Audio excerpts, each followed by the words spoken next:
The Spanish Announce Table. Tom, it is another week of the Spanish Announce Table. It is episode 258. You are still in a neck brace. How is that going?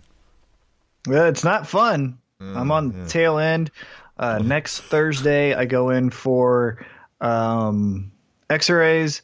And then the following Tuesday or Thursday, I forget, the 14th, whatever day that is, then I go in for my appointment. And then we move forward to see what happens with my neck. Do I need surgery?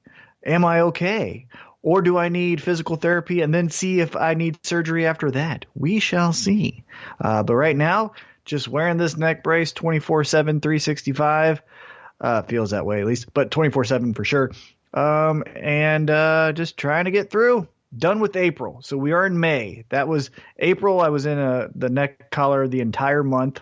So for as long as April felt for you, the listener, or you, Tim, just imagine how it felt being in a neck collar that entire time. It was miserable. But May, we've got some good things to look forward to. At the end of May, I'm going to Disney World with Emily and her family. Excited for that. Good to see Goofy and all those wonderful characters. The Monday before we leave for Disneyland, or Disney World, we're going to Monday Night Raw. Also got some fun things planned in the middle of the month. The month kicks off with Saturday night. Anthony Sharkbait Gutierrez is fighting in the main event of KCFA 33. Against a really tough opponent from Omaha, Nebraska, so that should be good. So yeah, month of May, I'm excited. We're in May now. That's what I'm focused on. Just getting through it and enjoying every day of it. Well, yeah, I'm sure it's not comfortable being in the neck brace, so I'm glad I keep bringing it up every week so you can. Yeah, thanks, reminisce. man. Appreciate it. Anytime I'm trying to reach for the stars, you're that friend that just drags me back down. Well, let me cheer you up. To also give you something to look forward to, right? Goals to set, things to excite you, right? Things to hope for. You were going in on for the 14th, and you said one of the possibilities, be given a fairly clean bill of health. They could go, man, this healed pretty well. You're good to go here. Mild activity, you know what I mean? Light physical therapy. Here we go. But you can go about your, typical daily activities, maybe, something like that. That's great because that's 3 days before my birthday. So then you'll have time to go shopping. You'll have time to plan an event. You know what I mean? All that kind of stuff. Surprise party. I'm sure you and my wife have already been discussing things. So, I'm looking forward to that.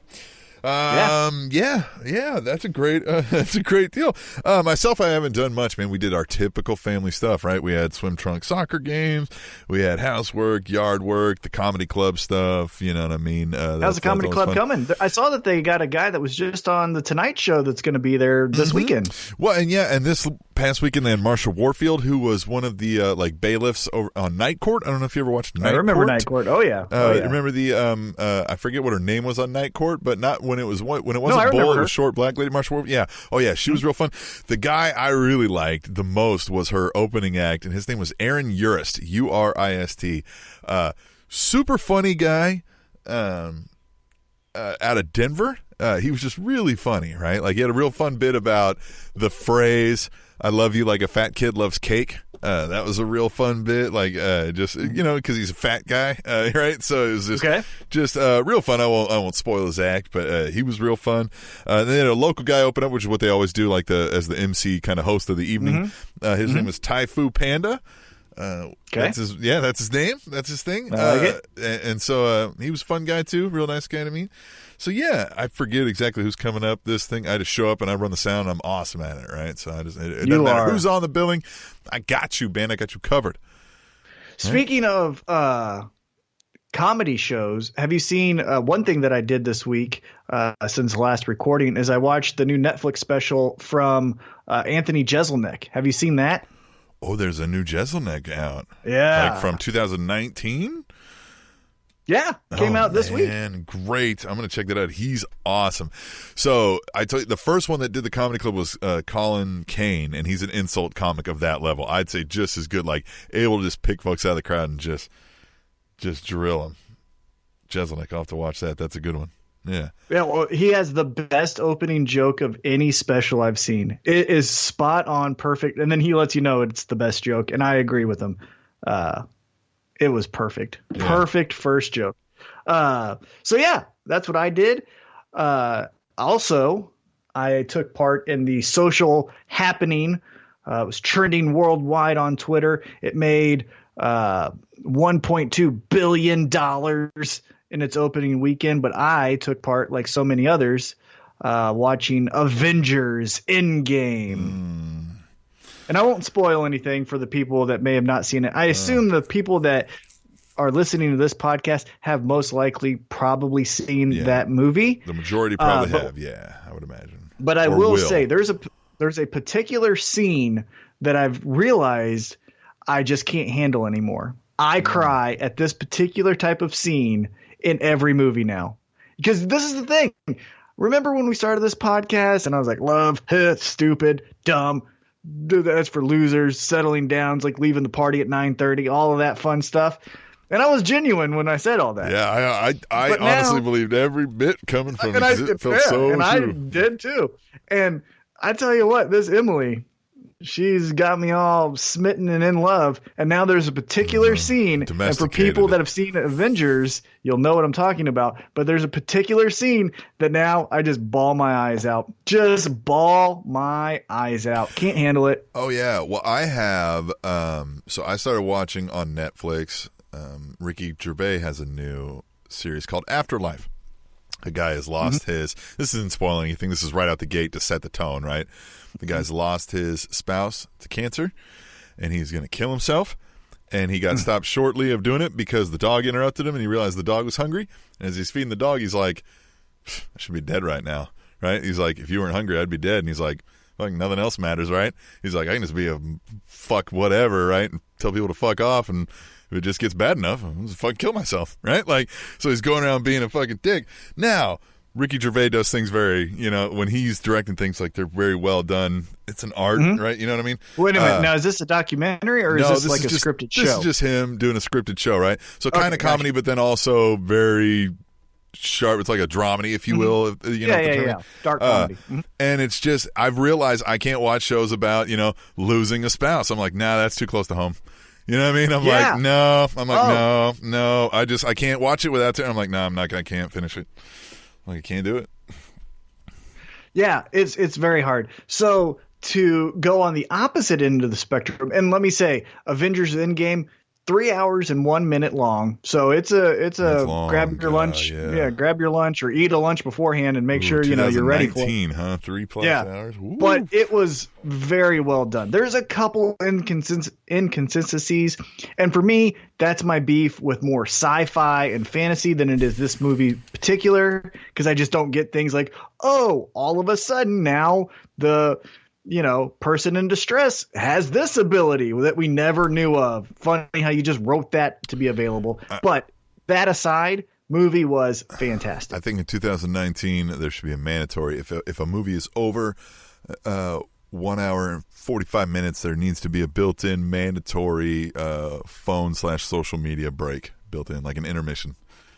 It's really done well. People can't handle it. No, they could. You know why? Because they should. And I think it's this movie in particular, and because they pack 10 pounds of shit into a 5-pound, bag. Like, right. They put a lot of stuff in there, so there's not a lot of. Yeah, this isn't a shit bag. Yeah, but there's not a lot for you to look away from because there's so many characters that there's never. It's like a multi-man. It's like a tag match at WrestleMania of a 6-pack challenge, right? Like there's 6 tag teams, and you're like, okay, so there's never really a down spot. That's how the movie felt. It's because there was like, well, you have this character now. This character has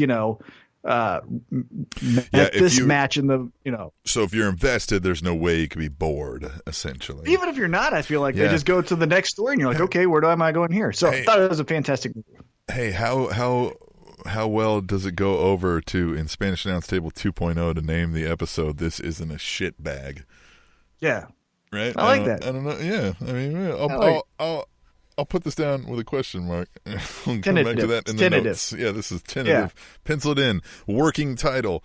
This but on the opposite end of the spectrum, besides crying my eyes out, to a very good movie. Well, I guess not opposite end of the spectrum, but how you were talking about death of spouses, things like that. Another thing that happened to me this weekend is I was up north, got new brakes on my car. The dealership is down the street from Emily's parents' house. So while we waited, they picked us up. We hung out at their house, had snacks, watched TV, all that stuff. Was more comfortable at their house. Anyhow, so we're hanging out at the house. And as we're sitting there watching TV, I think we were watching the NFL draft, these four adults, older adults, walk into the house, and this lady looks at me just dead faced with her eyes welting up. She's crying, obviously. She just looks at me. She goes, "I'm already crying. I can't handle this." And I looked right back at her in my neck collar and all that. And I said, verbatim, I said, "Oh, okay. I don't know what you're talking about." I didn't say that part, but I was just like, "Oh, okay." And then more people walked in, like the three other people behind her walked in. And so my initial reaction is, okay, maybe this is her parents, relatives that I haven't met, more family, because they have a big, huge family. This is just more people I haven't met. So I looked to Emily, and she's sitting in a chair kind of across the room. I go, "Hey, who are those people?" And she goes, "I have no idea." I was like, okay, so this is weird. And so they go downstairs, and then Emily gets up and goes down there with her.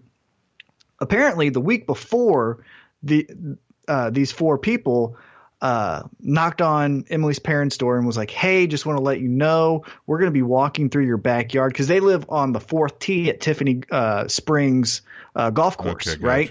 Gotcha. And so they said, "Hey, our son's going to propose to his girlfriend. To get pictures and to be, hidden, we're going to park in the cul-de-sac in front of your house and then walk through the backyard and take pictures." Right. And then her parents were really like, "No, don't do that. Just walk into the basement. That way you can see it the whole time.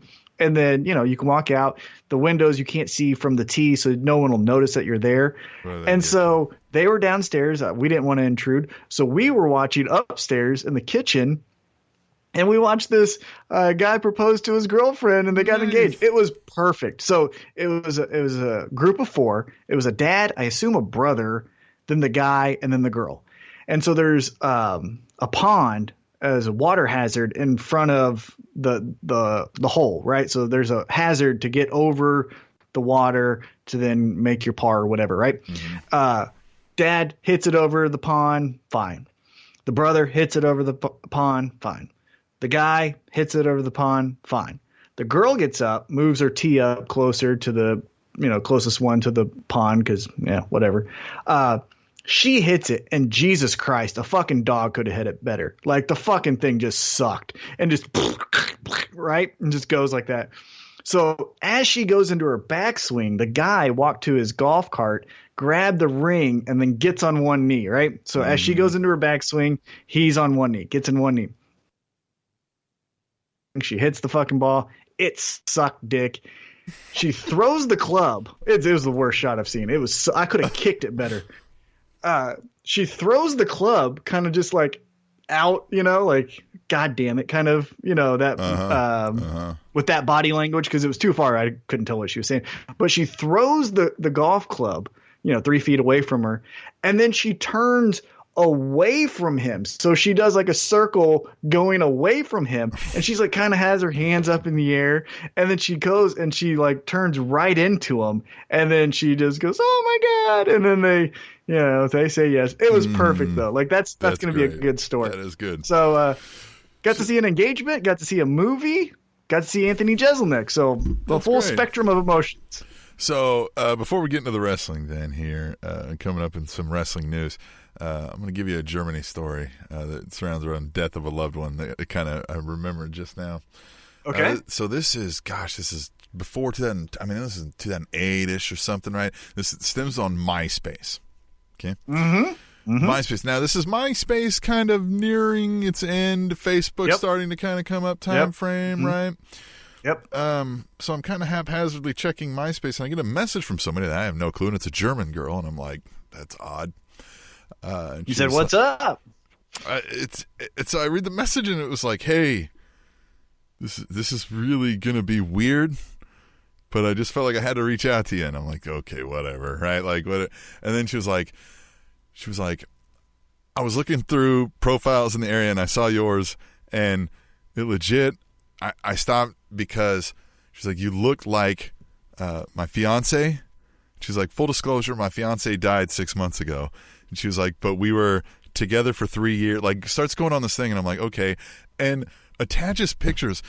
And Tom, I was like, holy shit, it looked almost exactly like me. Now, it looked like me had, like, I ever stuck to, like, a moderate, maybe weight training routine, and maybe was 2 inches taller, right? Just a little bit bigger. Mm-hmm. But, I mean, it looked like a slightly older me, and I was like, oh, my God, like doppelganger. I was like, oh, wow. Okay, I was like, okay, that's fuck am I supposed to say now, right? Like, I don't know what to fucking do about this. Yeah, we hooking up. I'm like, this is weird, and that's my thing. I'm like, I don't want to, right? Like, I'm not him, right? Like, so I don't know what to say, Call me right? Jeff, so I don't care. I was just like, wow, you know what I mean? Like, sorry to hear that you lost someone, right? Like, that sucks. Like, I know.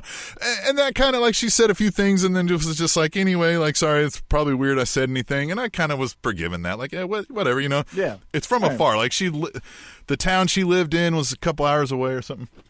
Well, and she didn't grab your hand at the supermarket and say, I have to tell you something. Yeah, okay. So yeah. Well, fast forward here, I don't know, a couple of 6 months, maybe a year later down the road. I'm hanging out with a friend of mine who's dating a girl a couple towns away, right? And he's got a friend who's also stationed at the base there, right? It's about an hour drive away. We're there at a bar there, and I get a tap on the shoulder by somebody I've never seen before in my life. And they go, is your name Tim? And I was like, Pens? And I was like, yeah. Who's asking? And they were like, possibly. Are you on MySpace? And I'm like, I'm like, who are you? Right? Like, who is it? And they were like, never mind. I just wanted, never mind. And they like walk away, and I'm like, all right. And I like watch where this person goes, and it sits down next to that lady who had contacted me. And I'm like, God. Oh no. Right? So I look at my friends, I'm like, we got to go. And I tell them what's going on. And of course they're like, nah. Yeah, no, we're going to stay for this. No, man, we're staying here. We drove all the way here. We got nowhere else we're going. We're here, man. And I'm like, fuck, right? So then she tried to talk to me later, which was just kind of awkward, right? I'm like, hey, nice to, you know what I mean? But it was one of those things I was like, I wish you wouldn't have, like, you know what I mean? Like, I don't know. I felt like she probably didn't assume. Yeah, I don't know. Yeah. I don't know maybe I could have handled that better, but that was, you know what I mean? I mean, what are the odds that, like, you run into the widow of your doppelganger? Mm-hmm. Yeah. Twice through MySpace and in person. Yeah, that's weird. Yeah, it was an awkward scenario. But anyway, we're back on pro wrestling, Tom. Unless you had that was your week. You summed it up, right? You didn't have anything else to add, right? You didn't win the lottery or anything, right? Nothing. No. You didn't get signed by AEW or not yet. Well, could possibly Jon Moxley be signed? Well, that's the big news of the week. As seen on Twitter, Jon Moxley, formerly known as Dean Ambrose in the WWE, released a video. And for those of you who are listening to this podcast, you've probably seen the video by now. So I guess we won't go through like a step-by-step of our thoughts or of a breakdown of it. But your general thoughts, Tim, what did you think of seeing the video from now Jon Moxley, formerly Dean Ambrose? Well, my overall takeaway at the end was I was like, well, he wasted no time. I mean, he's officially off contract today, and he already has this video produced and out. Like, that takes some forethought, some planning, some shooting, some production time, right? Like, this was already done beforehand. So I mean, there was no waffling with Jon Moxley, whatever his real name is, right? Jonathan Good. That's right. His real name. No, Johnny B. Good. No waffling with, good. Go with the Moxley. Good. Go. So that was my takeaway, was like, okay, so he's ready. You know, I mean, he clearly wanted to leave, right? He wanted to go, which I kind of got that feel from the guy, don't you think? So, well, I think he's very self-absorbed. Meeting him the time that we did and everything I've seen and kind of heard, Stone Cold interview on top of that kind of made me think like, oh, he's his favorite fan. And he thinks like he's gone through it all, even though maybe he hasn't. Anyhow, my first thought was this is a work.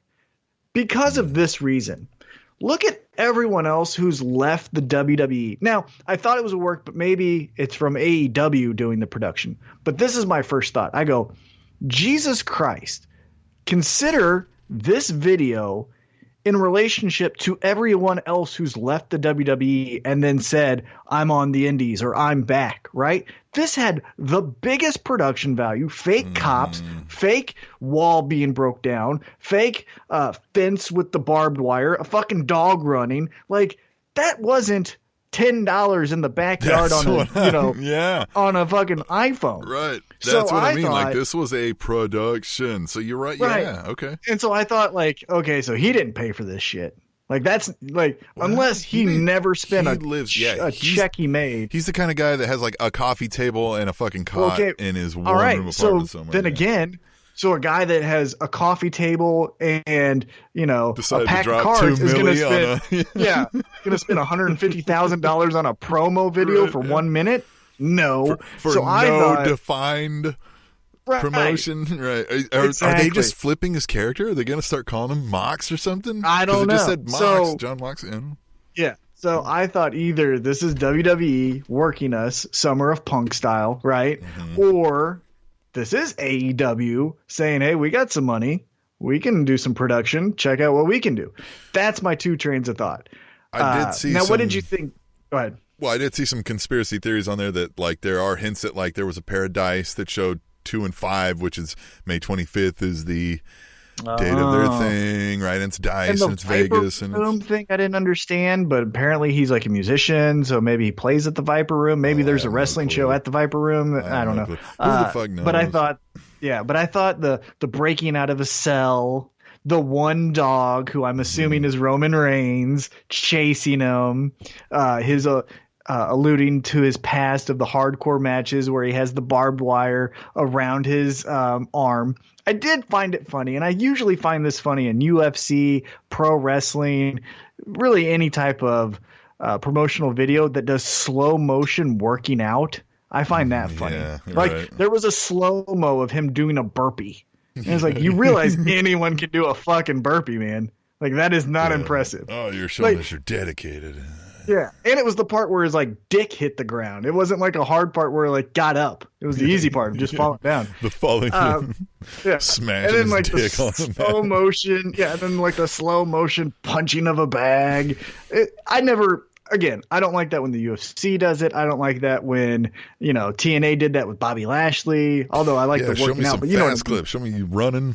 Right? Like, or just show some impressive feats of strength, a la Brock Lesnar Rock leading up to SummerSlam 2002 when they're fucking really getting at it, like some really athletic shit. Or show me that you hung out, kicking back, drinking beers, and you still come out and kick the shit out of the guy. Either way. Something. Right? Just, either way, but, go with it, yeah, I thought it was kind of silly, the slow motion working out, and I thought the money... someone else follow is behind the trail. behind, so somebody's behind it. So either it's a WWE work or it's an AEW. And it was better production value than anything that we've ever seen from TNA, Ring of Honor. Yeah, it's not none of those companies has never done anything that looks that clean and good. The AEW is not either, although the Tony Khan has been saying we're gonna be like, this stuff is not what the show will be, right? And the thing with AEW is they haven't done anything, right? The only promotional thing they did was the stayed fast and true to what they did at All In with the little iPhone things before Tony came involved, right? When it was just Cody and the Young Bucks. The Cody Rhodes promo. Now that didn't take much production, but that was. So let's talk about that. Yeah, that's our second story. So the second big story of the week, the Cody Rhodes promo, as he leads into his match with Dustin Rhodes, his brother. Versus the Nightmare. The Natural versus the Nightmare. Good. That's a good tagline. That's a good tagline. I like it. And he even went one step farther and he said, this isn't a match against my brother. This is to kill the Attitude Era.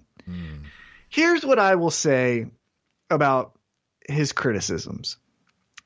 In some regards, he's 100% accurate, right? It's easy to say in hindsight 2020, wasn't it silly The Rock doing his nursery rhyme stuff? Yeah, we can say that 20 years later, right? Right. But 20 years later, we could also probably say at All In, it was pretty silly that you had Joey Ryan and a bunch of dick druids running out to the ring. So let's not say like the Attitude Era was so silly. Oh, that's silly in 2019. So right, in 2039, like, the indie fan, right, exactly. The indie fan that the Cody and Young Bucks produced, didn't have elements of the Attitude Era. Right. So let's pump the brakes on that. The women's match, I'll give you that, even though, a bra and panties match, there hasn't been a match from Charlotte or Becky that I've seen that's got a reaction of when Trish Stratus got her pants pulled down. Just saying that. Well, and in a business where it's about reactions and dollar bills, they were getting it done. It's also not to say if your alternative version of the industry existed back then that you would have also been this like champion of women's, and there wasn't a whole lot of women doing serious wrestling in the industry, period, then. Yeah, but I know what he's saying. So like it's better than that. And it is. But sure. I'm just saying this business is about a few things. Your look, right? It's an appearance business. It's a reaction business, and it's a dollar business. Well, that's and the Attitude Era was doing all those three pretty damn well. Yeah, it's all about the business. You keep hitting on that business thing, and that's the deal. It's like, great, we can talk about what's more athletic. We can talk about what makes more sense. We can talk about what. And that's the thing. In hindsight, we can pick apart the Attitude Era, and he even brought up to the fact of, was someone. Oh, he brought up the pissant thing that Triple H said at WrestleMania Hall of Fame, and he said basically a pissant bodybuilder with a no DQ just throwing people around. Is that as good as Kenny versus Okada? And I just want to say, hey, go watch any match where Stone Cold makes a surprise appearance and watch those fans jump out of their fucking seat. Right. Again, I'm not trying to make this whole like I'm defender of Attitude Era, but let's not just say, oh, it's the cool thing to shit on the Attitude Era. That's all my point is. Yeah, I mean, yes, Triple H can have some dull matches because they had no story behind them, but then there's also WrestleMania matches with The Undertaker that had me glued to the screen. I mean, like, if you do it right, it can still. Now, I don't know who's face and who's heel in this whole thing, so maybe that was a heel promo to get me worked up, which mission accomplished. I thought it was a very well-told promo. I thought the cadence, the seriousness, the delivery was just 10 out of 10. It was awesome. Oh, yeah. And it made me interested. Look, we'll get into it in the second segment about Raw and SmackDown and the world of WWE, but it was overall, I'll just say it now, mundane and boring. So I'm anxiously hoping that AEW gets me this excited as that Cody promo did. Yeah, the poetry, of the words, and like how he ended with, and I love my brother, based on some of the stuff he hearkened before, which I won't ruin if anybody hasn't listened. You know what I mean? Like, it was just done really well. It was written well, delivered well. Even Dustin's promo was good. When he retired. Oh, when he retired. When he retired Goldust and talked about his brother and their relationship, I thought it was really good. I'm all in on this, pun intended. I like everything they're doing. Again, but if we're shooting here and saying that promo was the gospel from Cody, pump your brakes. Let's wrap this up. Do you think WWE is willing to change Ambrose into Jon Moxley / Mox, whatever they might be able to trademark, and let him get a little more? No, I don't. So you don't think it's them with the work, huh? No. I mean, I definitely think it could be them behind it. You think it could be a work and it just goes away? Yeah, he does like a Summer of Punk kind of thing that they wanted to, where you see him on the Independents and he's doing matches as Johnny Moxley, and then he makes a surprise appearance at Survivor Series back as Dean Ambrose. Okay. I could easily see that. Yeah, he goes and works 5 matches on the Indies or something. Yeah, we think he's out there working. He ain't fucking working. He's taking a break and he works 5 matches, right? Yeah, exactly. Softballs with friendlies, right? Yeah, I wouldn't be surprised. I don't know. My biggest reaction from that Johnny Moxley promo video was, that's a lot of fucking money for one person to be paying. That has to come from somewhere else. That was my instant reaction from it. The other story before we get into the break and go into the world of WWE, deals with a former Universal Champion. It was reported via Dana White himself that one Brock Lesnar has retired, or told Dana White apparently that he has retired from mixed martial arts, which obviously could have implications for the WWE. Brock Lesnar retiring from the world of mixed martial arts, UFC. What's your instant reaction to that, Tim? Well, I think UFC lost an easy name to market. You know, I mean, like, you could put Brock Lesnar in there against whoever, and people are like, all right, I'll watch that. Right? You know what I mean? Like, wrestling got a little, they lost some of that just because people were like, okay, well, Brock's not here. And, you know what I mean? When he does show up, he throws him around and then he's gone again. Right? So, you know what I mean? A little bit different of a scenario. Obviously, you know, historical career, or historic, I guess the correct way to say that. Yeah, I mean, you were in the UFC or in, yeah, or in in UFC. WWE? Yeah, definitely. Yeah, and you were more into that sport, so you're probably one more to go deep into this. Well, I don't think it's real, right? I don't believe it's real until Brock Lesnar says it's real, because, you know, Dana White could be negotiating through Twitter, or Brock Lesnar could be negotiating calling through his bluff. Yeah, calling his bluff. So we don't know, right? Until he probably said, fuck it, I'll retire if you don't pay me. And he's like, all right. And then he just went, hey, Brock says he's retiring. Exactly. Right. And Brock Lesnar once before said he was retired from MMA, and then he fought Mark Hunt at UFC 200. He is 41. He's not getting any younger. He did fail 2 drug tests his last fight at UFC 200, in which he beat decision. In regards to, let's just say, for fun purposes, it is real. He is retired from MMA. Yeah, his MMA career is remarkable, similar to a shooting star. I mean, he wins the UFC heavyweight championship from Randy Couture in his 4th fight, which is bizarre and crazy to say. His 4th ever fight, he beats legend and Hall of Famer and at the time heavyweight champion Randy Couture, which is incredible. And then the one thing that I will always say about Brock Lesnar's career is he was not the most skilled guy in the world. There was definitely guys that were way more skilled than him, right. But he never shied away from a hard fight.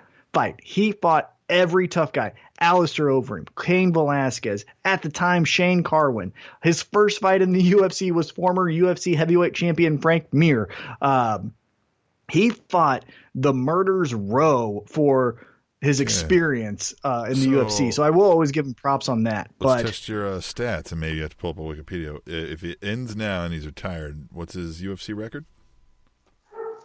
Oh, man. He has 3 losses. Frank Mir, Cain Velasquez, and Alistair Overeem.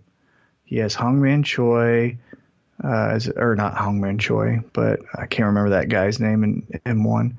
That one. Then he did beat Frank Mir. Then he beat Heath Herring. Then he beat Randy Couture. Then he beat Shane Carwin. Then he lost, and then he beat Mark Hunt. Is he 6-3? No, I don't know. I don't have it. Yeah. Oh, I thought you were testing me. No, I wasn't looking it up. Yeah.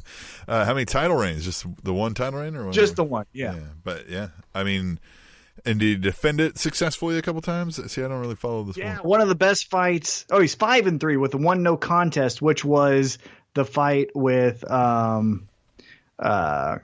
what's his ass, Mark Hunt. So he has 6-3. I was right. Yeah, 1 title reign. He won the belt from Randy Couture, lost it to Cain Velasquez. But what I will say is, like, every fight was all eyes on him. And he came through more times than not. Obviously, he had a winning record. But he fought the who's who, the toughest guys at that time. The biggest and baddest men on the planet. Yeah. He was when he fought Shane Carwin.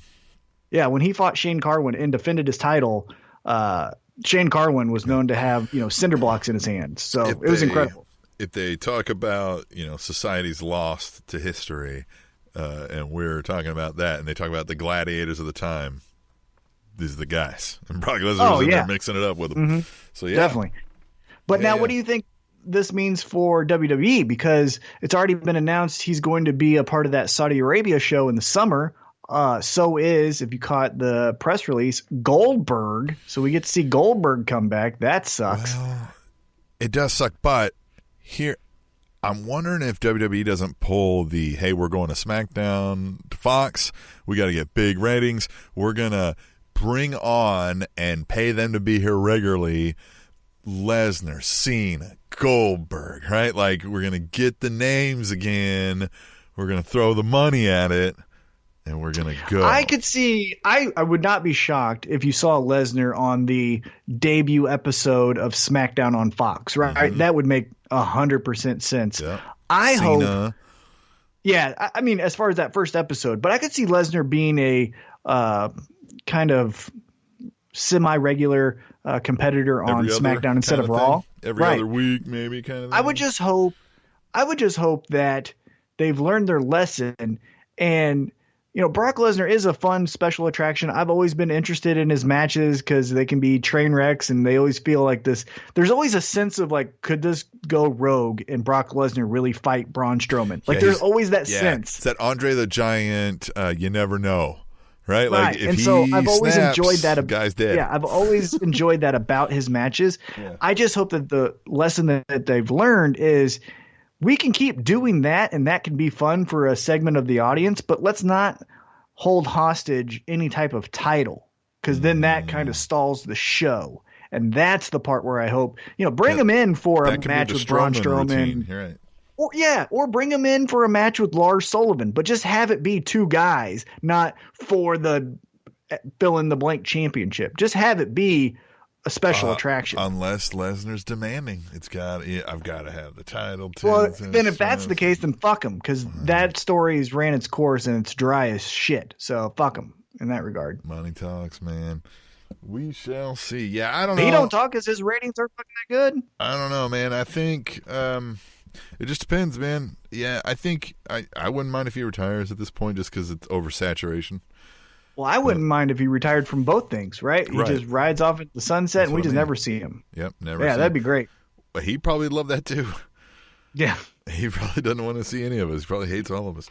All right, so let's take a break then. Yeah, let's get out of here. Let's come back. We'll talk about Raw and the SmackDown. And like you're saying, you know, hopefully someday in the future we have some other stuff to talk about also. A little extra spice in there with some AEW or something else. But right now we got Raw and SmackDown. You can already see our thoughts on it based on how excited I am trying to prep you for our up-and-coming segment here after we take a break. Please stay tuned. On the Spanish Announce Table. Fun fact, Eddie Guerrero wrestled at the first ever Ring of Honor show. The Spanish Announce Table. Raw and SmackDown. Tom. It happened. Yeah. It definitely happened. Overall thoughts? Well, they used their 3 hours to produce a show that was forgettable on Raw. Mm-hmm. And then the next night on SmackDown, they used their 2 hours to produce a show that was also forgettable. I thought overall, nothing was horrible. I don't think that we're going to look back and be like, did you remember that one time when they fucked up that storyline or that match was so god-awful of it? None of that bad. Yeah. Conversely, nothing that we're going to say, hey, do you remember that one time fill in the name blank wrestler did the other thing to the other fill in the name blank wrestler? Mm-hmm. Right? None of that happened either. And here's the thing. I was thinking about it because I wanted to go on this whole like, you guys should just be trying harder and you folks need to be putting forth effort and yada, yada, yada. And I've done that for 5 years on this podcast. I could do it for 5 more. But I also have to realize 52 weeks of new content each year, 3 hours on Raw, 2 hours on SmackDown. Each and every week, there's going to be duds. And this was a dud. So I'll say that. Again, nothing wrong, but nothing good. It happened. I watched it. I'll forget about it probably by Thursday. Yeah. And move on. But I do feel like there's a lot more of those, right? So, you know, be them duds, as you call them. I just feel like they don't have an overarching storylines or themes in a pattern. Remember when they used to make that big deal about it? It's the season premiere. Dude, if you told your storylines in any kind of season-esque kind of time frame, that would have been cool. But like you're not, you never, I don't even know the last time they've ever thought about that kind of thing, and that there's a reason that shit works. You know what I mean? Like, it's proven. I don't know. Well, and here's the thing that we talked a little bit off line about, but we'll bring it up in the podcast because it is a pro wrestling podcast and it's a pro wrestling topic. But we always, and I say we, and I'm generalizing, saying the IWC want to throw blame at the nameless writers that we don't know, right? Oh my God, why don't they give us something this is wrong with the writing and that is wrong with the writing. Hire T-Mac, all of that stuff. And to a certain degree, it's true, right? They should hire me first off. And then, there's some inconsistencies. It's a very lucrative deal too. Right, of course, yeah. Very, health insurance for the rest of my life, all that fun stuff. Anyhow. You're getting old. Listen to the first thing you were requesting, right? Well, no, I just know how the world's going. I know it's important. Well, and you got that thing on your neck right now. You're like, I need some checks coming in when I get hurt. Right. So, it's easy to blame those writers, and to a certain degree, there is merit to it, right? They're hiring a consistency, or what's the term for it? To make sure there's all. I know. There's an overarching, consistency among storylines and scripts and stuff like that, right? Continuity. There's a continuity writer, right? And yes, that is needed. However, look, this also goes on the performer too. Mr. Assman is not the fucking best gimmick in the world, but Billy Gunn got you to remember it. You know what I mean? Well, and yes. so, right. If we go to the main event of both of these shows, and in no way am I trying to say like, but I'm also saying, hey, let's be honest with ourselves. I wasn't clamoring to my TV and sitting on the edge of my seat when I had a stare down between Seth Rollins and AJ Styles. It just was kind of average. Also on SmackDown, when Kofi Kingston walks out because apparently Kevin Owens can't kick the New Day merchandise, I wasn't going, oh my God, here we go. Neither was the crowds either. So let's also say maybe this group of talent, this crop of talent isn't it. And I told you this offline. I think maybe we're in that 1993 kind of mode where Bret Hart had the title. It was before Shawn Michaels really took off, and Bret Hart's having to wrestle, the Bob Backlunds and Jerry the King Lawlers of the world. Maybe that's where we're at. I think that is where we're at. Because none of this talent is really jumping off the page to. And I think we're about to get a little more competition that we've talked about. Somebody with financial backing that's going to have like a serious TV deal, it seems like. That could be the spring to where cream rises from the top because they're pushing the envelope in some things. They're trying new things. They're going with the flow, whatever's working in the moment, because they are going to worry about these ratings when they've got to compete for advertisers, right? So, and also I think record low ratings for Raw again. Previous week also. It's odd. Yeah. Well, and I also think to a certain degree, storylines move faster than what they used to even 10 years ago, 15 years ago. Stone Cold Steve Austin versus Vince McMahon or Mr. McMahon was a year to 2 year storyline, where now that's being told in 6 to 8 months. So here, the almost more horrific story or news part of that ratings was not only record low ratings again, consecutive weeks.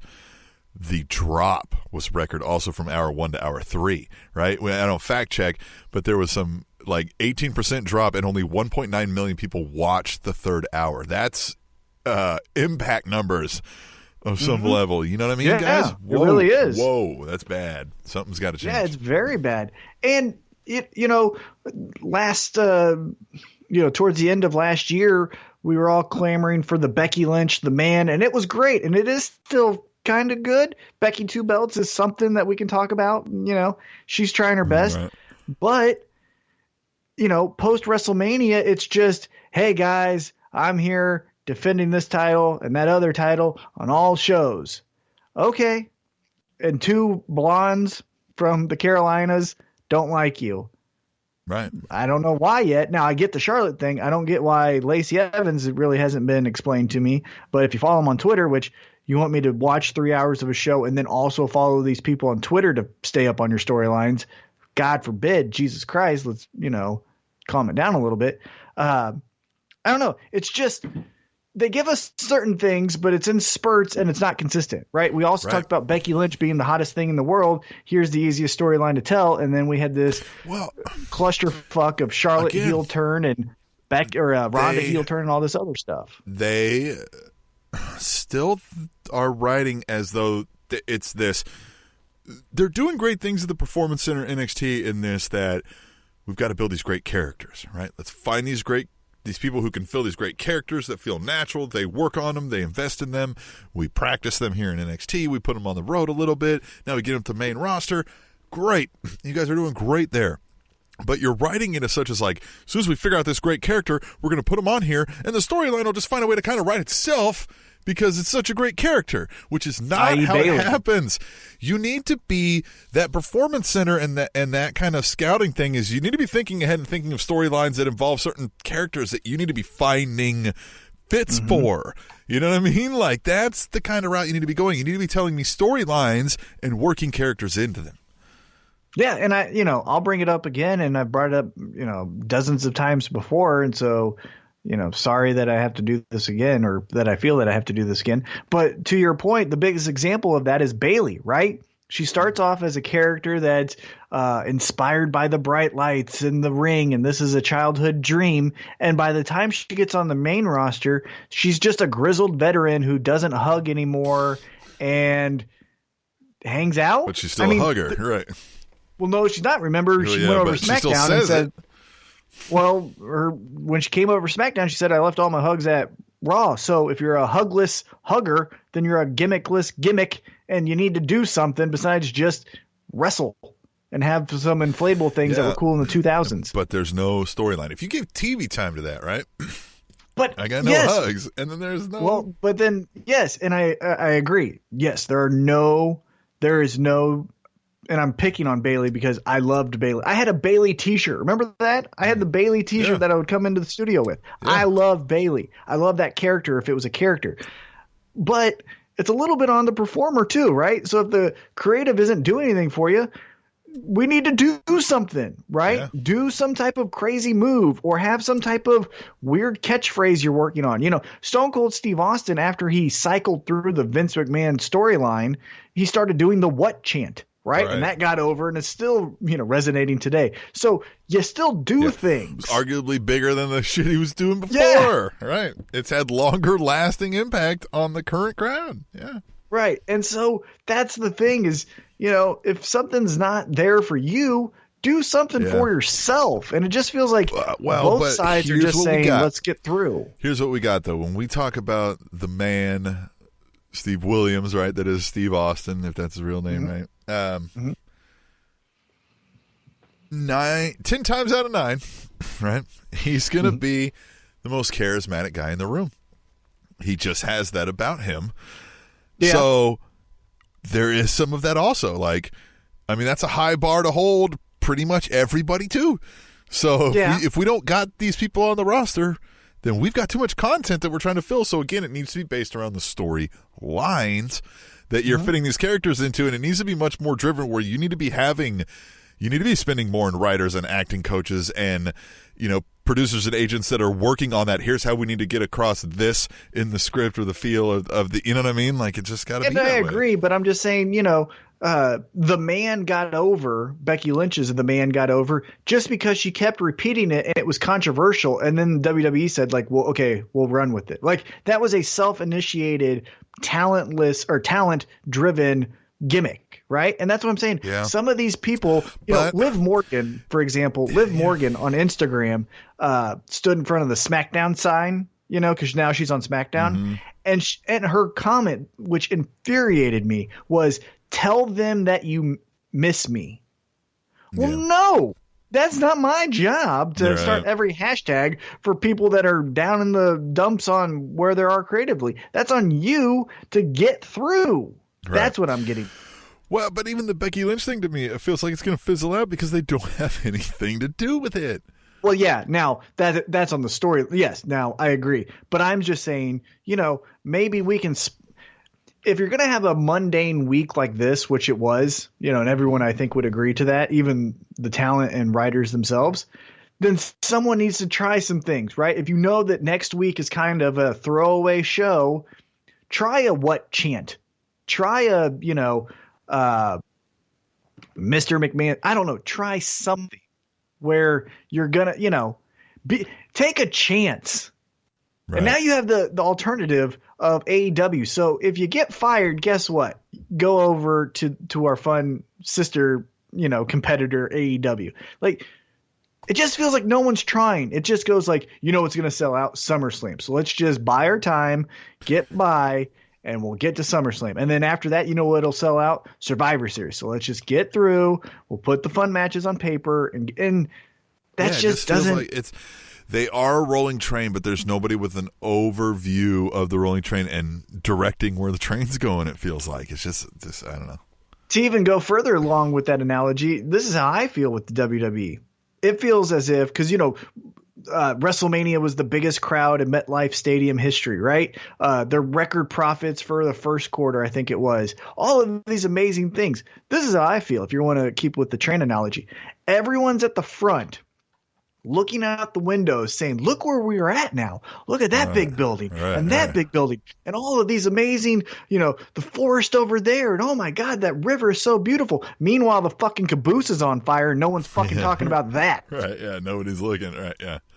Right? Like, we're looking at the front. Oh my God, this is so cool. Look where we all are. They don't fucking realize that the goddamn train is on fire. Yeah, you may not be derailing, but it's going to catch up to you and burn you in the ass. It's going to catch up to you, soon enough. But so let's get into Raw and SmackDown. Any general things, or do you want to run down a little bit? I'll start running it down because we go over here. I started at first giving them a little bit of credit. They were trying to build intrigue here. So when they open up with the Moment of Bliss and they announce the 4 competitors of Raw for the Money in the Bank, and they've got McIntyre and Corbin getting into it with each other, right? Like you said, the heels don't gotta like the heels. In fact, they probably wouldn't like each other either. And here he's like, you're stealing my moment. And then they built that into the match, which I liked. You know what I mean? So I liked all that. What were your thoughts there? What are you thinking there? Yeah. The one person who, I don't even know if he's trying to be this way, but the one person that is the most hated wrestler in WWE, maybe the entire pro wrestling world, like legit heat, is Baron Corbin, and he's just leaning into it, and I like it. He's doing great right now. I mean, he feels like he's confident. Like, you know what I mean? Yeah. He doesn't remember when he was fumbling his lines when he first started and looked like he was scared. He's lost all of that. Like, he's firing pretty well right now. He's doing good. And when I say I like him, it's not the Kevin Owens, Sami Zayn kind of like, where secretly I kind of like the promo and I really want to watch him wrestle. No, I just fucking hate Baron Corbin. Well, and he's just a big dude. You see him when he's like measured up against Drew. Everyone you're he like, doesn't look small against. Like, wow, okay, here we go. Corbin about to whoop some ass, man. Let's do this. Yeah. And Ricochet, who just got one thing that I do realize from that opening promo, it seems like is now maybe I'm reading this incorrectly, but it felt like no one was really given a script, right? They said that here's your talking points, but like there was a lot of talking over each other to the point where Drew McIntyre just told Ricochet to shut up, and he did, which again, your babyface can't. But it feels real, so I mean, right? But then Ricochet needs to be like, "Bitch, let's fucking throw hands, let's fight." Well, everybody was so big with Ricochet in there, it was like, woof. Buddy. Which is great. No, that's great. Because then, that storyline that they just hammer to death with the babyface has to overcome, that they tried to do with the best looking guy on the roster, Roman Reigns, which no one fucking believes. Well, then do it with Ricochet. Yeah. That's what I'm saying. Like, you could do all that stuff that you were trying to do with Roman Reigns. You just got to pull your head out of your ass and just say, we're doing it with this guy because it's believable. Sami Zayn, Ricochet. Everybody's going to be like, I want that guy to beat up the big man, right? Look at him. He's fucking right. Yeah. Look at him trying so hard. He tries so hard. He flips all over the place. He looks great. Look at his abs. They get set. Yeah, but when they get set on this is our guy and this is the way we're going to tell the story, it's like, that's not believable. Roman Reigns will never, I don't care. I know we're moving a little bit ahead to SmackDown, but I don't care. I will never find sympathy for a guy who could steal my fiance. Well, yeah, I mean, the guy looks he looks like a Middle Eastern action hero movie star. You know what I mean? I'm not trying to acts like it too, right? Like, it's not like he's like this weird neurotic guy that's afraid of his shadow. He's also like he's the Make him fucking James Bond. You know what I mean? Stop making him Captain Underpants and fucking make him James Bond. You're telling the wrong story with the talent. Anyhow, sorry, Roman Reigns. But yes, the first segment was good. The match was fine. Yeah, I think Ricochet needs to be the underdog. You at home can play along with us here on the Spanish Announce Table by following us on Twitter at Table Show and using the hashtag #TweetTheTable like at Chris Mercado 23 just did. Well, he didn't just do it, but you know what I'm saying. He said this superstar shakeup is never going to end. Also, I thought Gallows and Anderson were going back to the Rubber Band Club. Hashtag #TweetTheTable. Yeah, because we got the Usos versus the Good Brothers, which, hey man, if the Good Brothers are there and we're doing tag teams and the Revival's going to go away, which word is they're turning down contracts. Whatever. Tag teams. It's good. At least they're a tag team and they know what they're doing and they've traveled the world together. So let's do this. Yeah, I'm okay with it. As we, that match, it served its purpose. Usos are, again, the best tag team in the world. Mm-hmm. They've hit a home run, WWE has, with keeping them on the roster. But moving that forward, you have the hottest tag team, the best universally accepted tag team outside of maybe the Young Bucks, but they have their detractors, i.e. me. And you go to the main show, the flagship, where we say this is where everyone's going to watch Monday Night Raw, the #1 tag team, and their first storyline is they catch other guys shaving their backs. Yeah. You fucking serious? Mm-hmm. Like, I get, hey, it's a wholesome thing. That's one, not funny. Who cares? And two, it's dumb. Yeah, well.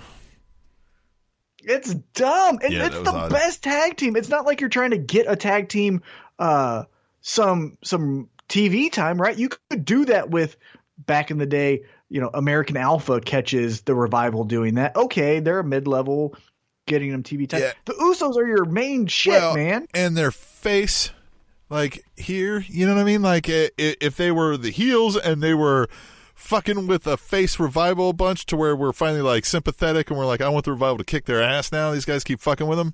You know what I mean? Like, catching them, shaving their bag, putting shit in there. You know what I mean? Like, prank warring them. You know what I mean? Where we're like, guys, stop fucking with them. But that's not what you're doing here. Yeah, you're doing counterculture writing, because back in the 80s it was funny, right, to catch people doing embarrassing things. Now, and maybe I'm speaking for myself, so tweet the table if you disagree, but now we've gotten so far to the point where we're empathetic to people doing weird things that they're the baby face. Right. And that's where the storyline writing is so archaic, because if me and you had to shave each other's backs and we got caught doing that, yeah, it'd be a little embarrassing, but you know what? We're helping each other out. That would have some type of base of like, man, that's good friends. We'd have so many like comments of like, I support you guys. That's great, friend. Like, the world needs more people like you. And we'd be like, yeah, exactly. We do. Like, anybody need their back shaved? Yeah. Right. Yeah. Yeah. I mean, look at Twitter, look at Facebook, look at Instagram, look at the social media posts that you see where weirdos, quote unquote, are celebrated, and what you're doing in WWE is just shitting on them like it's the 1980s. Okay. Anybody need their back shaved is going to be the it's going to be the title. All right, I like that. That's option 2. Or this isn't a shit bag. I like this running title thing where we can go. Yeah. Or hey, that's option 3, running title. Yeah, we could, if we did live shows like with the chat and stuff, we could have the fans vote on it. Mm-hmm. Yeah, they got them shaving their backs. It's like so stupid. What is ass cream? All right. You remember that? The ass cream? Oh yeah, Christian and right. Was that Jericho? Yep. Well, no, it was it was Jericho and Christian, and then it was the Dudleys, right? Yeah. You're right. The Dudleys found it. Yeah. Yeah, because he's like, what the hell is ass cream? Right. Yeah. All right. Let's see. Okay, Bobby Lashley and The Miz. And so I like this idea of McMahon is using, instead of, I mean, they're going to fight at Money in the Bank, but I like McMahon using henchmen instead of McMahon getting involved, although he's telling the same story essentially twice. Again, they're doing that kind of thing again. We've apparently lost Leo Rush. Apparently that dude's pissed off enough people that they're not going to have him back around, rumor is. So, I mean, it had potential. They kind of We were doing the same song and dance each time, so he was getting a little Enzo-ish, I guess. Well, and and as a viewer, again, not caring really backstage how that it's portrayed, but just as a viewer, if you weren't going to pull the trigger one way or the other with the Lio Rush, Bobby Lashley thing and keep doing the same thing, well, I'm over it. The same thing was fine, but I'm done. Right. Yeah, you may as well let him go do whatever he's going to do, right? Yeah. Yeah, if he's not fitting in a story. Or if they're just not progressing, right? If it's Lashley, well, cool. You did that in August. Like, you need a little bit more, you know? Yeah. You can't just say the same thing, get beat up, and then Lashley saves your ass. True that. True that. At Chris Mercado 23 says there's so many camera cuts whenever Shane McMahon is throwing those terrible punches. # tweet the table. Since we were talking about McMahon, I don't know if he was. Because it's the worst. Yeah, he's not good. Yeah, he's not good. Yeah, he came in, and that's right, because he beat up The Miz. He throws punches as if halfway through throwing his punch, he wants to not throw it. It always retracts back as if he shouldn't have done it in the first place. It's so weird. Viking Raiders beating the Lucha House Party. Again, I mean, yeah, we've got to introduce these guys. We've got the name set. I'm going to give them a pass on that one. They corrected it. You know, that was fine. Again, we need a story. We don't have it yet, but, you know, again, when somebody's debuting, you give them a little bit of pass on that too. So same here. Yeah, I agree. Totally fine. Again, just another, checking of a box. Right. They got to beat up 3 people now. Yeah. Okay, cool. Okay, so then this one stuck out to me. The moment of bliss for the women, right? They're going to bring out the 4 women from Raw that are going to be on the women's Money in the Bank ladder match. The first one is Natty, right? And the first one was Dana. No, it was Natty first, right? And then Dana came out. Oh, that's right. Yeah, Natty sat down and then Dana Natty comes out, and she's like, here's where it's like, line, line, line, line, line, line, line, line, line, line, line, line, line, line, right? Like, this is, because she comes down, she's like, I'm doing my blah, blah, blah, blah, blah, whatever. It's my time. I'm waiting for opportunity, whatever Natty's saying, right? And then Alexa's like, all right, cool, but I'm kind of doing a thing here, so, like, you know, and she was like, okay. I'm like, what do you, okay? Like, and then she's like, all right, next. And I was like, what the fuck was that? Why do I give a shit then about, why am I getting rah-rah behind you if the moment somebody's like, no, shut up, you're like, oh, shut up, okay. Right? Yeah. Like, you just looked weak right there. That was stupid. Like, I don't get, like, that's the little details. I think people are getting behind Dana Brooke, and I want to get behind Dana Brooke just because we shit on her before. In our history, you know, and it's Dana Brooke. Dana Brooke. I'm still okay with not liking her. I don't care who wins this match, so Dana fucking Brooke. Yeah, I mean, in that regards, sure, right? Let's do something new. But she delivers the lines the same way Natty does, it's so just bad. So and she looks static and she looks like a Simpson character come to life. She does. She does. Like, if they did a live-action Simpsons movie, she could be a character. She'd be in it. Right, yeah. All right, we're getting that Bray Wyatt Firefly Funhouse again. This one, again, I liked it, but I feel like they're going too quick. Yeah. He already did a painting of when Randy Orton burned down the house, right? And it's like, week 2? Go a little bit more hey guys, you're already alluding to he's just going to go back to Bray Wyatt. So, I mean, come on. Well, that's just it. Is it a duality? Is he going to get, but like, I don't know how this ties into if there's a way to, again, do this into a long-term storyline, I just don't know how you're going to do it. It's odd. It's weird. Well, what my fear is that they're going to have this transformation happen in the Firefly Funhouse, and then he just comes out finally on Raw or SmackDown, whatever show it is, as Bray Wyatt. Like, the transformation doesn't happen in the ring or within the WWE universe. It just happens in this, side piece vignette. And that's not fun. You don't think he's going to come out and wrestle in this fucking sweater with collar shirt under and shit? I hope so. That's what I'm saying. But they're already showing the cards of, oh, he already has this dark side. And it's like, no, man. But is that it? Like, are they going to, I don't know. Yeah. What I would do, and again, the higher T-Mac, whatever you want to say, what I would do is almost make this fun Bray Wyatt thing almost like the Brodus Clay, where it was so over as this like, well, I didn't expect that. Now let's just run with it kind of thing. And get the face thing over, and then once the face thing becomes stale, then you do I always had this secret underbelly. I wouldn't turn him back into the Bray Wyatt, Louisiana swamp cult leader thing, right? I would just leave him as this, but he's got that like, but really I'm a serial murderer and I've got people in my fucking closet, right? Like, right. And that would be cool. Right. The only thing I fear with that is he turns into Festus and he changes when a bell rings. Like that's what they're going to do to him. Yeah, no, it's got to be cold, calculating sociopath, as he alluded to, which I don't know I don't know if him blanking for a second and making sure he was spelling it right was intended or not. I don't know if you caught that because he's like SOCIOPATH, right? And I was like, was that on purpose? Or were they like, hey man, it's take 27. Fuck it. It was good. You spelled it right this time. We're fucking okay, cool. Yeah. Right. Yeah. Yeah, God, I don't know. Naomi and Alexa Bliss had a match. Alexa Bliss's shoes kept on coming untied. Yeah, and that whole thing was about a shoe. I did like her back to the announcing the names, and she was like, there's somebody else out there waiting to see if it's their chance. Do this for the sanctity of the women's. And they're like, cool. She's like, it's me. Fucking best. That's great.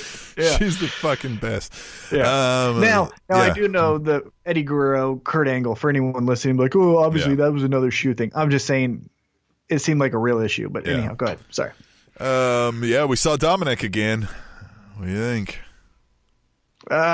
Maybe that's where this is all leading to. Maybe Rey Mysterio signed with WWE so that his son could be a wrestler, and then the retirement match is Dominic versus Rey. Yay! Which fine, but cool. Whatever. Cool. Okay, then Lacey Evans brawl. Have you ever put your dad on your shoulders and walked around with him, like Dominic did to Rey? No, I couldn't. Nope. I mean, I could probably do it now. I gotta get done. It's just funny. It's just a funny visual. Okay. Lacey Evans, Becky Two Belts. Fine. Hey, it was fine. All right. So now Corey Graves, a little bit foreshadowing the Smackdown. He kind of hinted at this too, or even directly said it could happen. She wins both matches. Somebody cashes in on one, right? Oh, Jesus. She doesn't leave Becky Two Belts, but she wins both matches. Oh, my God. That would just be so... But then does she get a rematch? No, they don't do that, right? No guaranteed rematches. That's how they split it. She's back to her brand. Oh, if I could get another shot, I'd be Becky Two Belts tomorrow, right? Done. Yeah, maybe. Yep. The brand split just has no integrity to it, and so it's just sad. Yeah, it really doesn't. There really isn't. Again, I wish they had distinct, different brands that didn't overlap, that didn't, right? Like, well, I mean, yeah, and it feels like Vince McMahon or whoever, thinks that people only watch Raw or SmackDown. It's so weird. He has to know that the general wrestling fan watches both shows. I don't get it. Like, it's weird. Yeah, I don't get it either. I don't know. Yeah, okay. Hawkins and Ryder revival. Yeah. Yeah, that led into the back shaving thing, so we'll move past that. What else after that? Shane challenging, or Miz challenging Shane to the Money in the Bank match. Yeah, we talked about that already. Yay. Yeah. Right? Like, I mean, again, it happened. You have to get there, right? So someone has to challenge someone. So it makes sense, but also it's forgettable. Yeah. All right, we got another Sami Zayn thing. All right, now it's hitting the point where I'm like, all right, cool, we get it. We know what you're about. Now, what are we doing about it? Yeah, who's going to be the fans' savior and come out and challenge Sami Zayn cutting us down? Well, and then what? All right, so how many can you do that? 1, 2 guys? I mean, hey, Sami Zayn, I think Sami Zayn's creative enough to where he can do a second, third thing. I believe you. Yep. I just think this is where I would go with it. You want to know where I would go with the Sami Zayn thing? Yeah. Team Max story time. Yeah, let's say who. Give me a mid Carter though that would interrupt him. Someone has to interrupt him. I don't know. It's wrong brand, but give me who's a babyface. On Raw. Yeah, who's a babyface that's not doing much? Let me roll through here. Let's just say Rey Mysterio. Yeah. Let's just say it's Rey Mysterio. Why not? Right? They dropped the Dominic thing. Rey Mysterio interrupts him, right? This is what I would do with Sami Zayn. I would have Sami Zayn get interrupted by Rey Mysterio, and they say, like, you want to fight? Yeah, I want to fight. Money in the Bank, it's me versus you. Okay, cool. They put on the best match of the night. And then Sami Zayn uses that to then still call the fan the hypocrite. So whether he wins or loses, he goes, it never mattered. All you wanted was your 5 stars. And what'd you get? You got your 5 stars. It's Ricochet. And so that's who it should have been. Ricochet. Not Ricochet. Ricochet. Yeah, there we go. Perfect. So Ricochet interrupts him at a match at a pay-per-view. Yep. That's what happened. But then Sami Zayn can use whatever happens in the ring still against the fan. Like, oh, I won, but you still didn't think it was good enough. You only gave that 3 stars. What more do I need to do? You know, I think he should use whatever happens in the ring to still shove it to the fan. Yeah. That's how you keep it going a little bit longer. So Mysterio gets his payback on Joe. What do you think? Cool. Happened. Great. Okay, so the contract signing, you already kind of talked about it. I mean, I liked their promo, their back and forth a little bit, and then, then it was a stare down, and then it was like, all right. I didn't. I thought it was uninspired by both people, Seth Rollins and AJ Styles. I wasn't over the moon about it, but I mean, Yeah, but here's your first shot, right? A dream match. AJ can do this. Obviously, he went after Randy Orton, and we got a little excited about that. So there has to be something you can pull the trigger on with Seth Rollins or vice versa. And it just felt very, I think I'm going to beat you. Well, you're not. Okay. Fuck off. Yeah. It's kind of, I'm going to beat you. Yeah. Well, you're it's just whatever. There it is. That's what happened. I wanted more juice. Yeah, again, there is this theme to this generation of wrestlers that is, and it does feel like that same feel of the 93, 94 crowd of, I'm multi-generational. I've been doing this all my life. This has been my thing. I've been wrestling for 14 years now. This is what I do. I'm great because of that. And it's like, well, yeah, everybody can say that right now, man. Everybody's been doing this. Everybody hits the road. Everybody's been fucking. It's all here. Yeah, it just seems like no one has charisma. That's what it kind of feels like. It is. That's what it feels like. Hey, I don't really have that great of a personality, so you know what I'm going to do? I'm going to do a 630 splash because I'm athletic. Well, fucking off. The gymnast at fucking Iowa State can go do a 630 splash. Give me the reason why I want to watch it. You got to make me want to listen to what you have to say so I care about why you got to beat somebody up or why somebody should beat you up. Mm-hmm. Agreed. Sell the fucking tickets, man. I got to care why somebody wants to punch you in the face. I don't want to see you punch in the face if you don't deserve it. Or I want to see you get punched in the face 6 times if you deserve it. That's what I mean. Like, if you don't deserve it, I don't want to see it. But I do want to see it if you deserve it. Yeah, that'd be great. Right. You're right. I like saying that. Yeah. Okay. Let's see here. SmackDown. Let's move on. Schottenstein Center in Columbus, Ohio. Ohio. Yeah. O-H. Hey, Beard's filling in a little bit more over there, Tommy. Seeing you over there now. Still not connecting, but you're getting a little more fullness. Right? Looking a little more early Cactus Jack, if you will. All right. Kofi with Michael Cole talking about the greatest thing he's ever seen in his life, which is weird. None of you have kids? I don't know. Well, hey, here's, again, brand integrity at its lowest point. The fuck is Michael Cole doing on SmackDown? Yeah. Right. If everyone's eligible for the Superstar Shakeup, that means after the Superstar Shakeup's done, you stay on your fucking brands. Why is Michael Cole on goddamn SmackDown? Yeah, doing the in-ring, it was odd. Well, and again, this still feels like we're doing the hey, remember what we did at Mania, guys? Gave Kofi the title. That's what you wanted, right? Yeah. Let's all clap for that. It felt like it took 8 minutes for us to tell the story of why Kevin Owens turned on Kofi. Right. Kevin Owens turning on Kofi had nothing to do with Kofi's fun moment at WrestleMania. It had to deal with Kofi's a champion and Kevin Owens wants it. Right. All right. So Becky Lynch beat Bayley. Again, what the fuck is Bayley doing? I like Charlotte hitting the ring.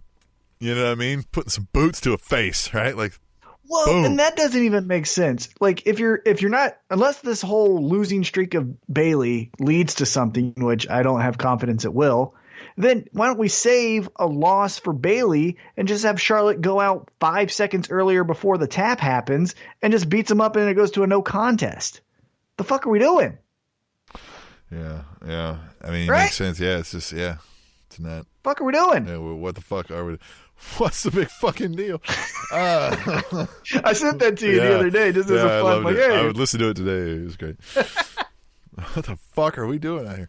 All right, the Aleister Black promo. I think we're getting that sinister, dark character, maybe. Yeah, you know it'd be cool because of how generic metal his lyrics were, metal song lyrics his were. He should do an acoustic with Elias, where Elias just plays the music and Aleister Black just says his generic 1990s Metallica lyrics. Yeah. That's what it fucking was. Right. That'd be cool, wouldn't it? That would be cool. Yeah. All right, so the SmackDown Tag Team Championships are now vacated, and Lars Sullivan beat up a crippled person. And good. Yeah. That makes me hate him. Yeah, it makes me hate him. Yeah. And he's still going after Attitude Era guys, which I like that too. It's true. Although who did he get that didn't fit that role recently? Oh, Chad Gable. Yeah, but fuck that sucked. Hey, no, I like that. And then let's see, what else do we have? Yeah, on nope, that's later. Oh yeah, the pirate and the no gimmick needed Asuka. Yep. There's his enhancement talents. Yeah, I don't know what that was about. It's another thing to establish a team, just like the Viking Raiders. I get it, but also Sonya Deville giving up, deferring to Mandy Rose, but saying like, I get that you're trying to, you know what I mean, like butter me up, so I will, but I already think you should. Where are they going with that? Are they gonna fight? They gonna break up, or is she gonna get in there? I hope it's a lesbian thing. Oh, you think it's a lesbian? Let's have Sonya Deville. Say, I want you, Mandy Rose. You know how many times a day you say that, Tom? All right, no. I hope it's a lesbian thing. Hey, there's another. I hope it's a lesbian thing. That might get more clicks. Yeah. Yeah. All right. So wouldn't that be more fun? It would be more fun if you kind of alluded back to the Mickie James Trish Stratus obsession thing, but this actually has legs because they were a tag team. Mm-hmm. I like that. Yep. And then we got Shane McMahon coming out, interrupting the Roman Reigns, right?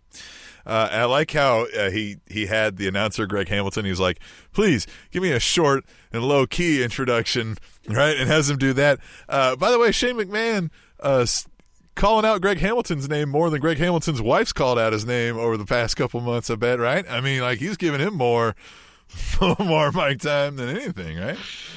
It seems that way, right? Allegedly.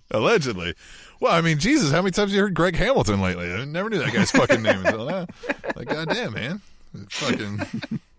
Wonder if he's like, Shane, man. Wonder if they like go to the bar later. It's like, dude, can you fucking say my name more, man? Like, people don't know who the fuck I am. I'm always that guy. They think I'm your assistant. All right. And the B team is heel on SmackDown. Ready to, I guess. Whatever. Ready to fight? Sure. The B team. We're still doing that. Why not? I don't care. Oh, yeah, and at Katie First Lady on Twitter says, so now Shane has 2 feuds going with The Miz and Reigns. Yay? Hashtag tweet the table. Not yay.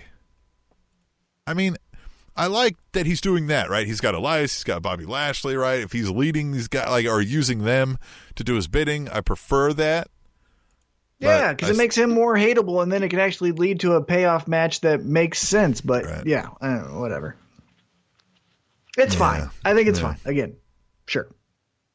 Yeah. You know what I want to talk about, though? Ember Moon and Carmella's backstage segment where they're like, we're going to be in the match and I'm going to win and I'm going to win. That sucked. And here's the thing. Ember Moon, you say, I'm a girl, or she goes, I'm a woman known by a lot of different names, but I haven't made a name for myself. Well, then you don't have a fucking lot of names. Right. And here's the other thing. What are you, Ember Moon? I was thinking about this because you know how I come up with stupid stories. Here's another fun story that I would do with Ember Moon. Make her fucking Undertaker. Make her have all the fun, weird shit that Undertaker does. What female has ever had the undead wizard type shit? None of them. No, the women always get put into, I'm better than you. Let's go outside the box. Here's what I would do. Have Ember Moon lose a fucking match, comes back, repackaged as still Ember Moon, but goes away for 3 or 4 weeks. But now she's doing the crazy shit where the lights are turning off. She shows up, she spin kicks the Iconics, right? Does something like that. Then you get her to be a fucking wizard, like with witchcraft, kind of Bray Wyatt style, Undertaker style. And then you give her Nikki Cross as a girl who believes in the magic. Right? And Nikki Cross is almost doing her bidding, like, Ember Moon's coming, Ember Moon's coming, Ember Moon's coming. Oh my God. And like a weirdo that believes into this cult leader who is Ember Moon. Ember Moon doesn't need to talk because fucking she can't. So you just keep her quiet, have her do all the fun lights and all that shit. And then you have her have a little henchman or henchwoman that does all of her bidding and talking. Nikki Cross, who's not even on TV. You got a psycho with a cult leader. There you go. For the women who's never got any of that. Yep. I like that idea. I like that. That's a really good Tom. Hire T-Mac. Thanks.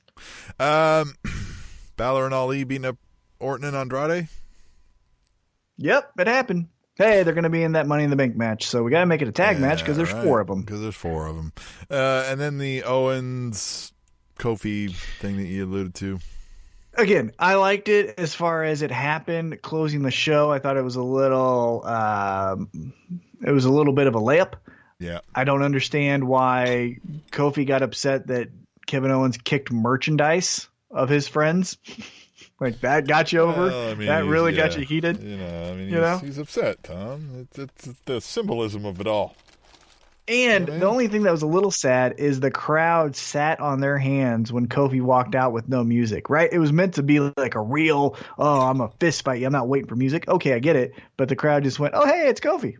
Yeah. Like, Kofi. Oh, hey, you guys remember he's the champ? Yeah. Remember? No, the WWE champion. Yeah. All right. Yeah. No, that'll be over in a month. All right. Anything else to wrap it up, Tom? No, I think, like I said, the world of WWE was lethargic, and it happened, and that's fine because 52 weeks, there's going to be these. They feel like they're a little bit more often than they should be. But anyhow, going to stay positive about it. There's 52 weeks, so there's going to be these, but do those have to happen out of like 48 of the weeks? Right, true. I will say, though, the Jon Moxley thing got me excited. Mm-hmm. That has me intrigued. The Cody Rhodes promo has me intrigued. I don't agree with it, but if I'm not supposed to because he's a heel, then great. I liked it all as far as things outside of the WWE, just not really inside the world of the WWE. Right. Well, I think it's a good place to leave it at. And we will just watch again for another week, and hopefully we'll come back with better things to discuss when we come back next week for episode 259 of the Spanish Announce Table. Fun fact, all of WCW's pay-per-view buys combined for the year 2000, that's around 945,000, had about 100 less buys than the WrestleMania of that year, WrestleMania 17. The Spanish Announce Table.